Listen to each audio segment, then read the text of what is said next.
읽도록 하겠습니다.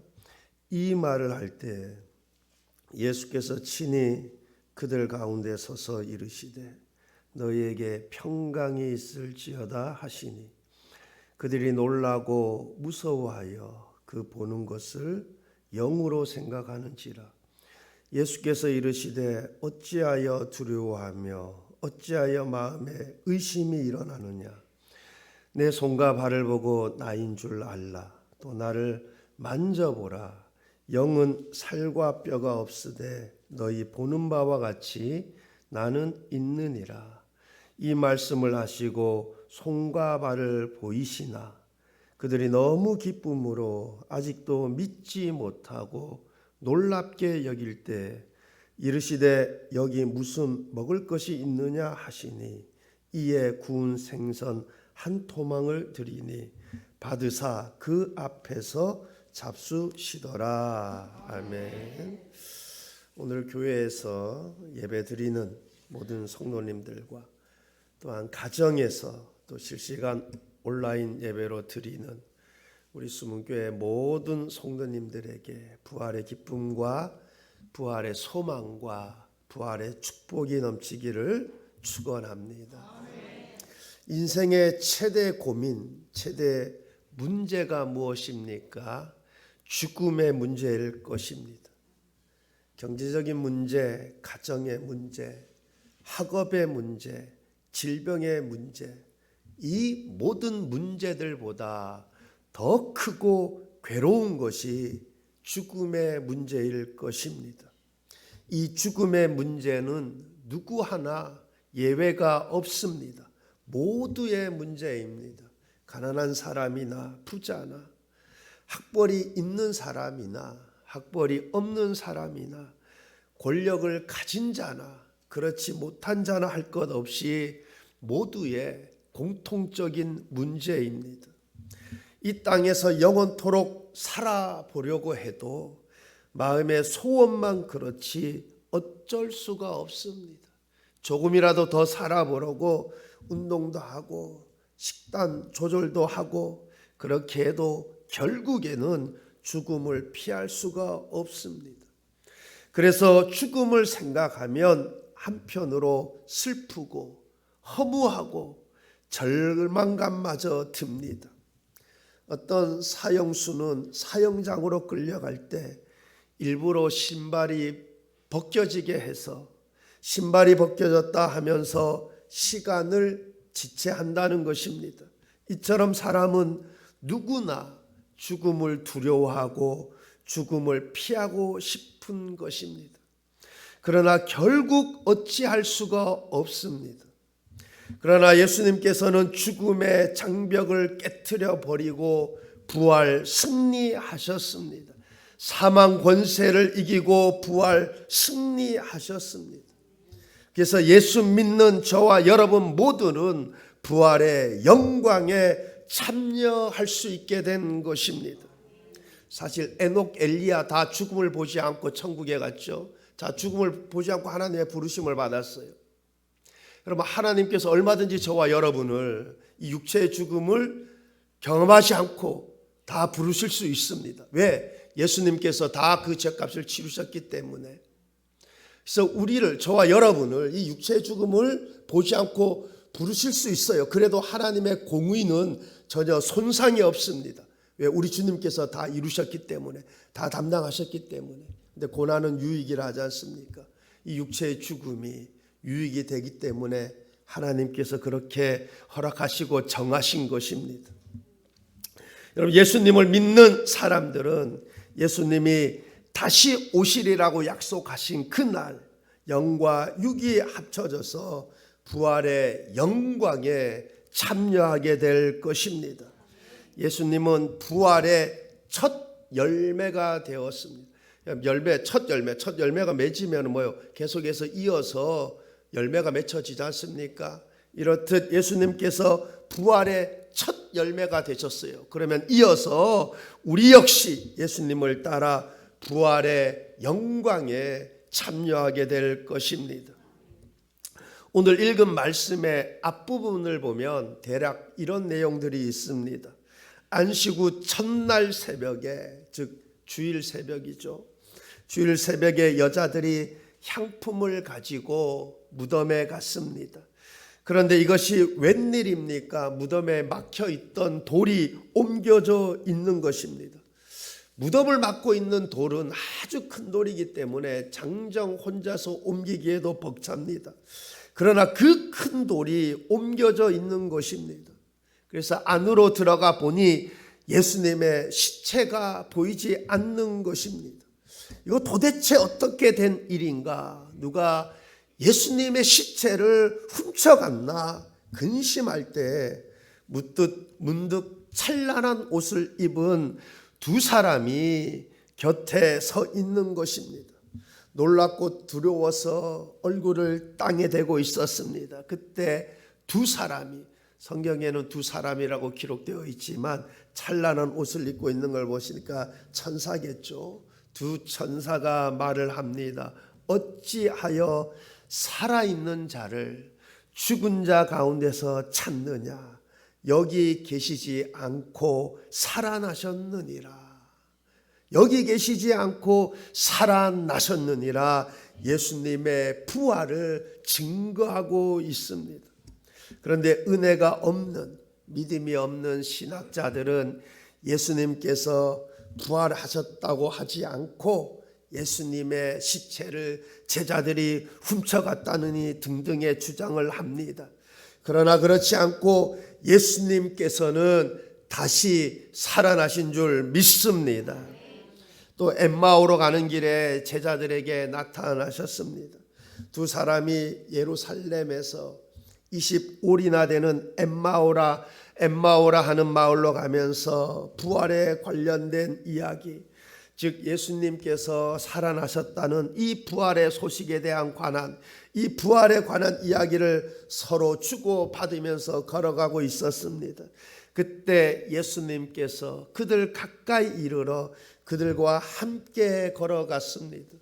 그러나 그들은 옆에서 걷는 분이 예수님이신지 알지 못하였습니다. 예수님께서 그들에게 물었습니다. 무슨 이야기를 서로 하며 걸어가고 있느냐? 그러자 두 사람 중 한 사람인 글로바가 말을 합니다. 예수님께서 십자가에서 죽으시고 또 부활하셨다는데 등등의 부활에 관한 이야기들을 주님께 합니다. 이에 예수님께서 그 두 사람에게 모든 성경에 쓰여진 것 가운데 예수님에 관한 것을 자세히 설명해 주시고 후에 그들의 눈이 밝아져 그가 예수님이신 줄 알게 됩니다. 그리고 오늘 본문에 와서 이어서 36절을 보겠습니다. 이 말을 할 때 예수께서 친히 그들 가운데 서서 이르시되 너희에게 평강이 있을지어다 하시니, 이 말을 할 때 무슨 말입니까?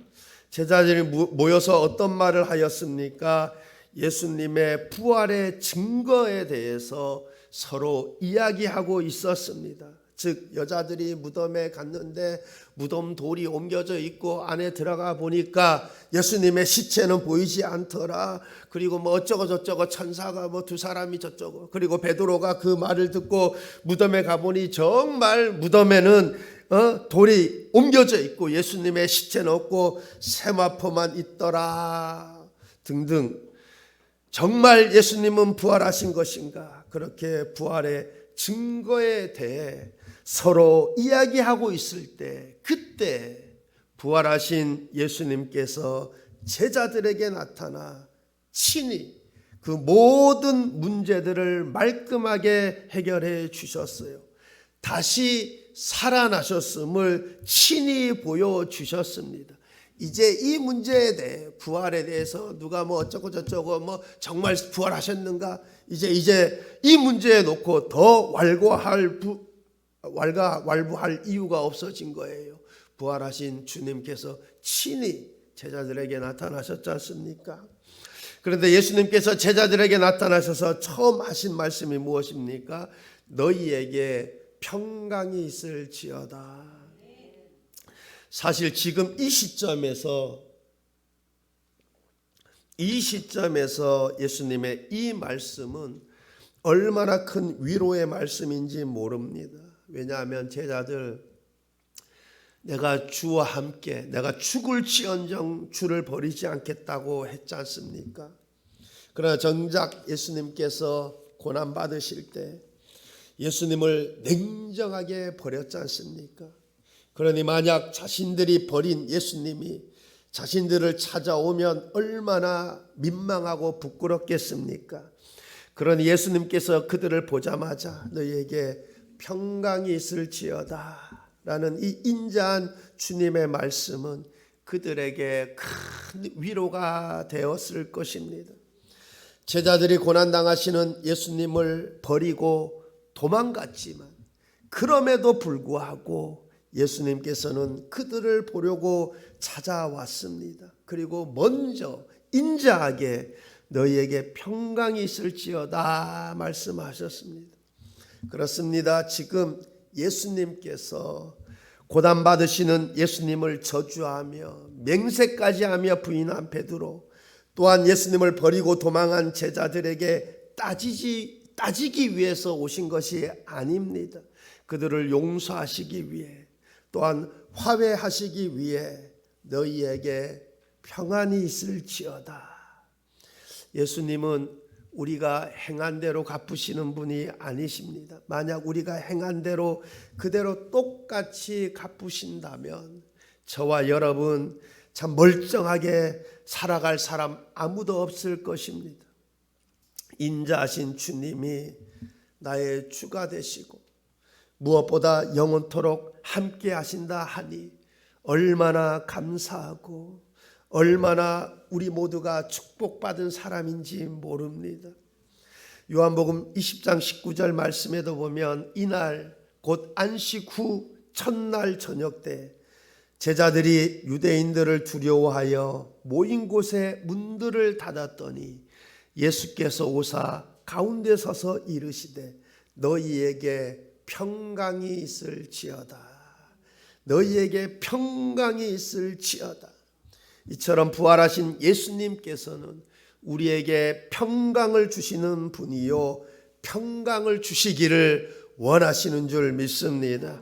요한복음 14장 27절 말씀 보면 평안을 너희에게 주노니 곧 나의 평안을 너희에게 주노라.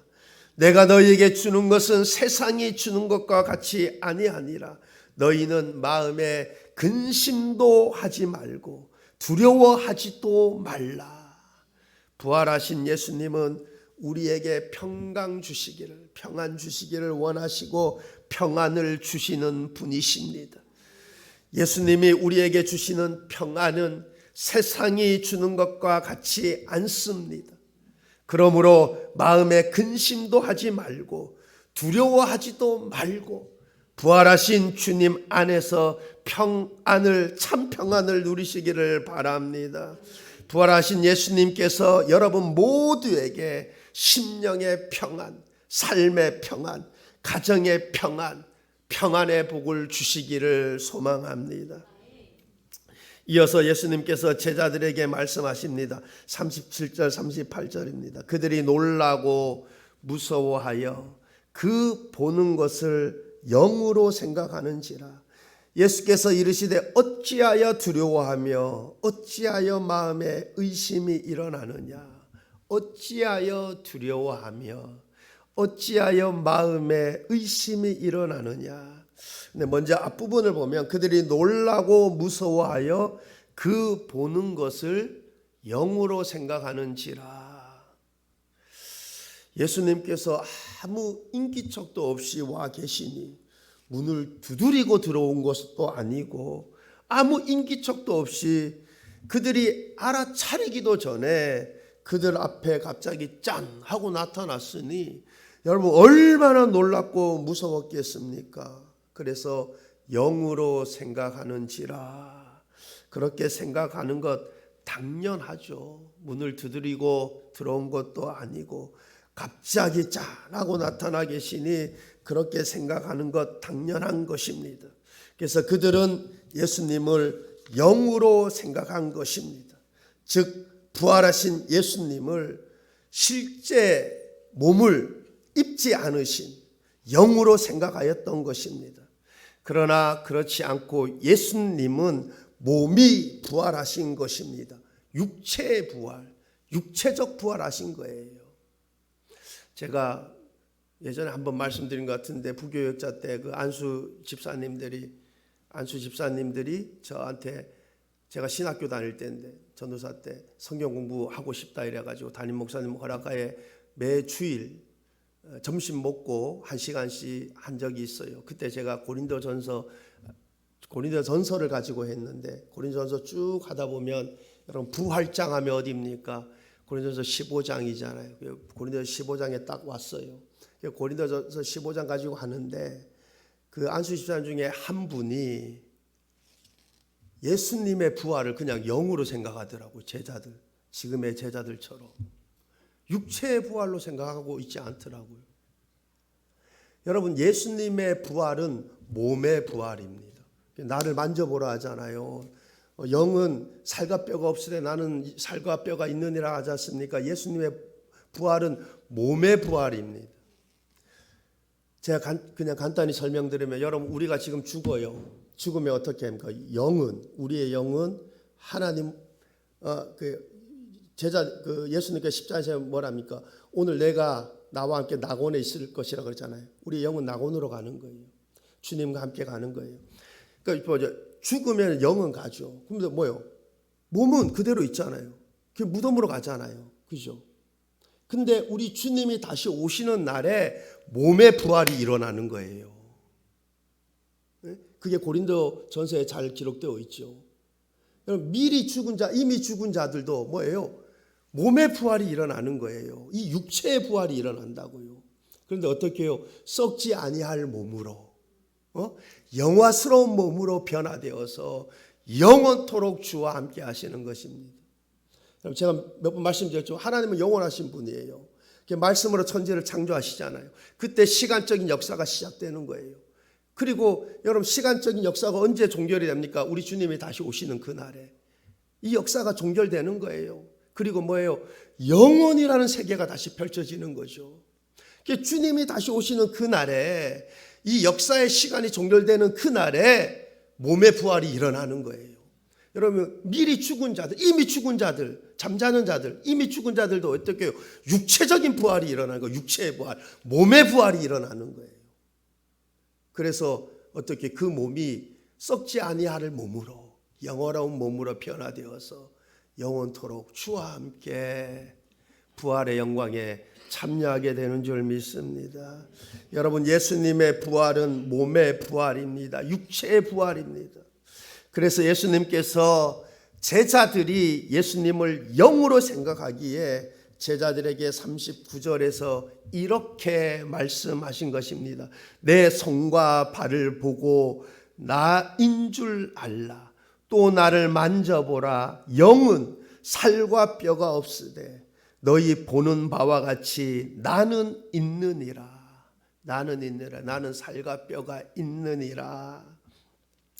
너희가 지금 보는 그대로 나는 손과 발이 있다. 진짜 몸을 지니고 있다. 만져보라. 영은 살과 뼈가 없으되 너희 보는 바와 같이 나는 있느니라.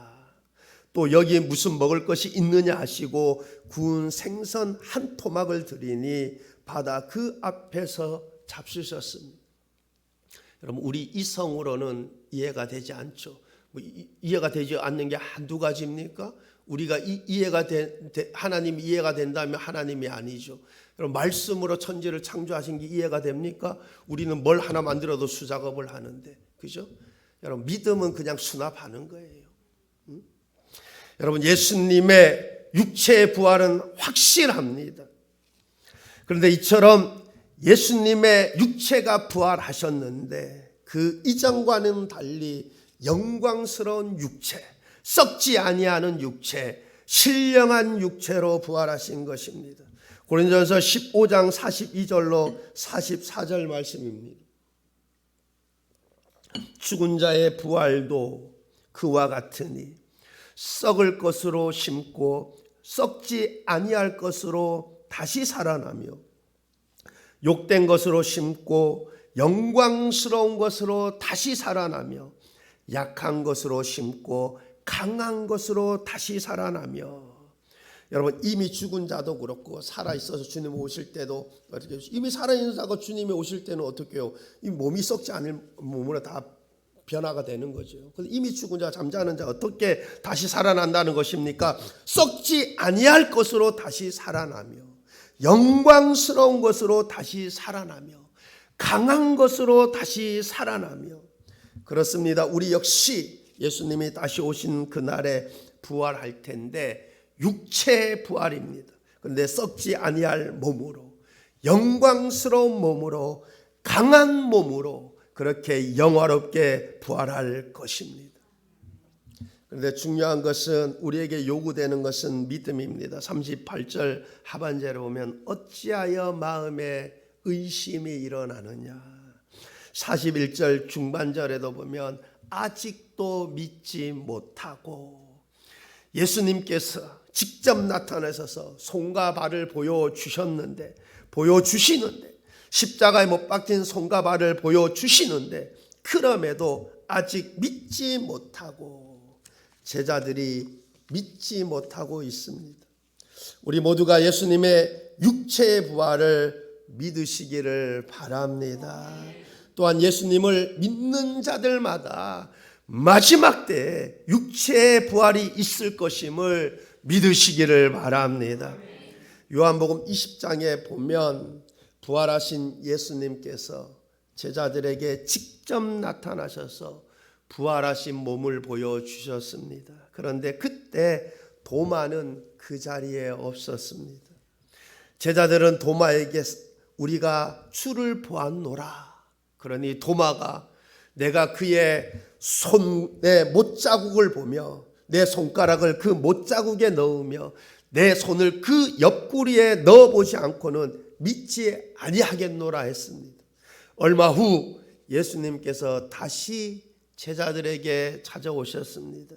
그때에는 도마도 그 자리에 있었습니다. 예수님께서 도마에게 말씀하십니다. 내 손가락을 이리 내밀어 내 손을 보고 너의 손을 내밀어 내 옆구리에 넣어보라. 그리하여 믿음 없는 자가 되지 말고 믿는 자가 되라 말씀하셨습니다.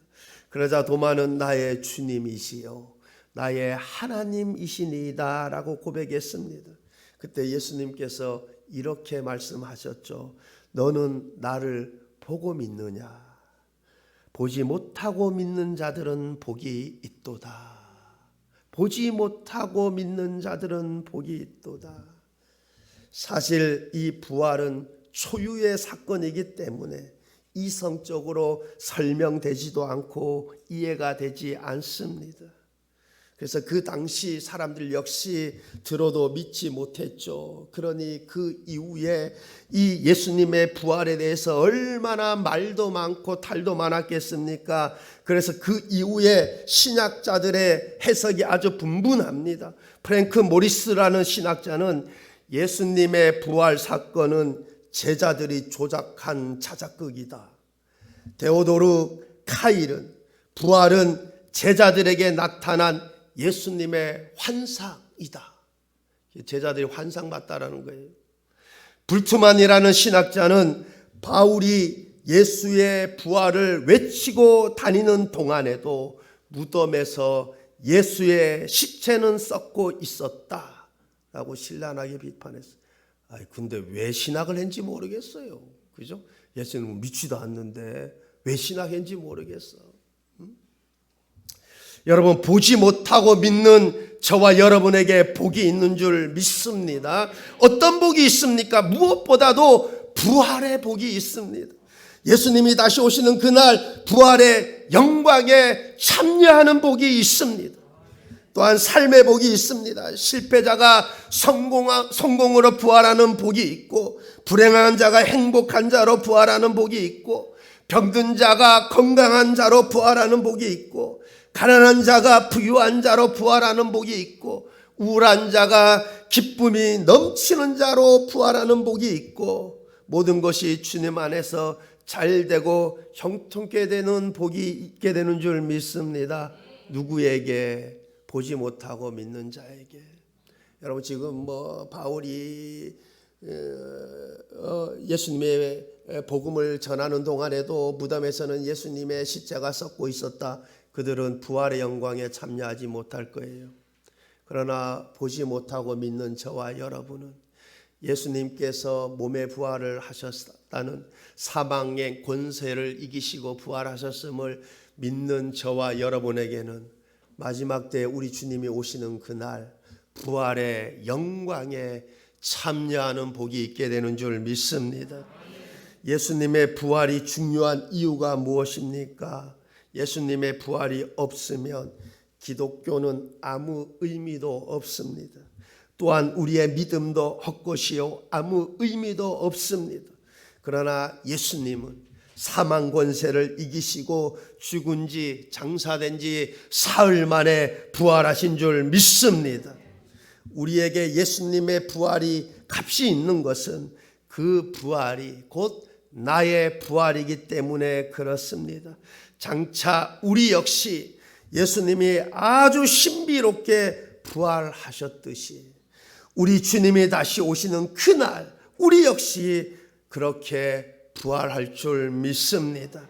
예수님의 부활은 곧 나의 부활이 되는 것입니다. 예수님의 부활은 승리입니다. 예수님의 부활은 소망입니다. 예수님의 부활은 영광입니다. 예수님의 부활은 축복입니다. 예수님의 부활을 믿는 자는 복이 있습니다. 부활의 영광에 참여하는 복이 있습니다. 삶의 복이 있습니다. 모든 것이 잘 되고 형통케 되는 복이 있는 줄 믿습니다. 그러므로 우리 수문교회 모든 성도님들은 예수님의 몸의 부활, 육체의 비록 내 눈으로는 보지 못했지만 영의 눈으로 보고 믿어서 우리 모두가 다 부활의 영광에 참여하는 복이 있기를 우리 주님의 이름으로 축원합니다. 기도하시겠습니다. 좋으신